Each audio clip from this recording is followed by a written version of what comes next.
3:30 again. The 3:30 window is absolutely insane. We were talking about games that are going to impact the college football playoff picture. You're looking at 7 different games that are all happening in the 3:30 window. That's going to be important when you talk about the college football playoffs. That's a lot of games to keeping track of, but we'll go through them.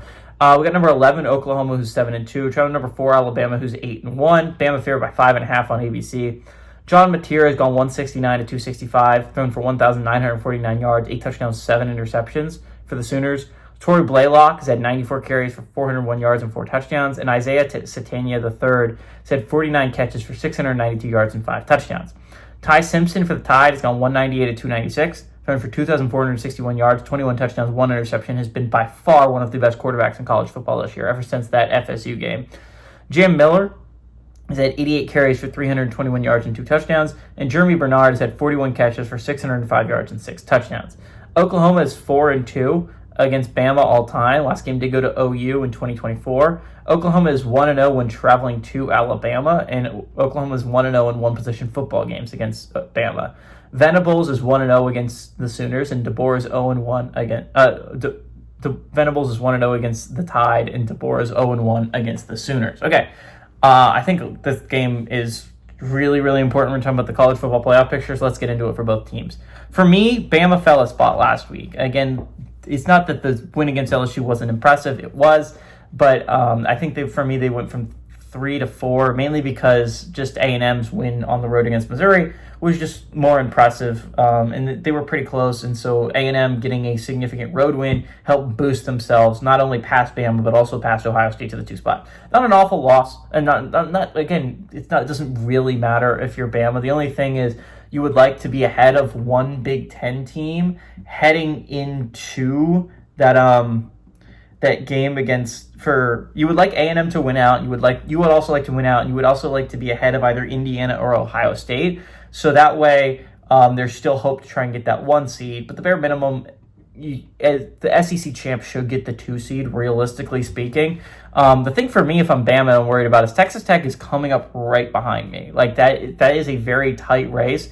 If Texas Tech wins out and wins the Big 12 championship, they will definitely be a top 4 seed. So that's a worrying thing if you're Bama, if you end up losing the SEC championship game, because you would fall out of the top 4 for sure. So again, big game for Bama when you're talking about it. You're for the 4 seed right now. A loss here wouldn't absolutely kill you, but it wouldn't help you when you're talking about teams that are right behind you, like Texas Tech. You would definitely fall out of the top 4. The chance, likely, the nice thing is you have a little bit of a cushion is the fact that Georgia's right behind you, and so if they lose 2, that would be big. Again, Oklahoma's important here. Again, this is do or die for Oklahoma right now. They're the 3rd team out for my college football playoffs, but a win here would be massive. It would give you tiebreaker over Bama. And I think the SEC could flip on its head if we see the 2 upsets here today, right? If Oklahoma can go on the road and beat Bama and Texas can go on the road and beat Georgia, complete shift in SEC power. Obviously, you're going to be talking about A&M and Ole Miss are fine. They're still very high. But again, Georgia then immediately comes the bottom of this tiebreaker scenario, and Texas kind of goes to the top. You're talking about 2-loss SEC squads. Texas would be the top 2-loss SEC squad because they have the tiebreaker over Oklahoma, and they have the tiebreaker over Georgia, and Oklahoma and Alabama has tiebreaker over Georgia. So Texas would immediately become the top SEC team. Again, if you're Oklahoma, you would love to see Texas kind of lose, although at the same time, it wouldn't hurt you if Texas win. You're more focusing on yourself right now. Obviously, Texas having tiebreaker isn't great over you, so you would love for them to lose a future game. But Georgia picking up a loss would be pretty massive to flip this playoff picture. All that being said, Bama lost a heartbreaker to Oklahoma last year at Oklahoma, right? That was a game that knocked Alabama out of the college football playoffs. That is a reason why Bama was not in the college football playoffs, and instead we saw a different team in. I would argue that it wasn't SMU I'd argue it wasn't SMU. SMU shouldn't have been the team that was kicked out. It should have been in Indiana, or it should have been at Tennessee.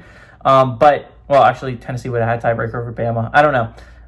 But Bama got knocked out of the college football playoffs last year by Oklahoma. I don't think that happens 2 years in a row. I don't think it would knock Bama out, but it would definitely make their position a lot more precarious and would make that Auburn game a must-win.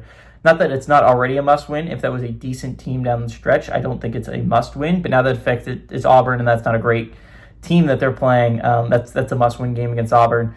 I think Bama wins this game, and I think they end Oklahoma's playoff hopes, and I think Oklahoma falls out of the first 4 out.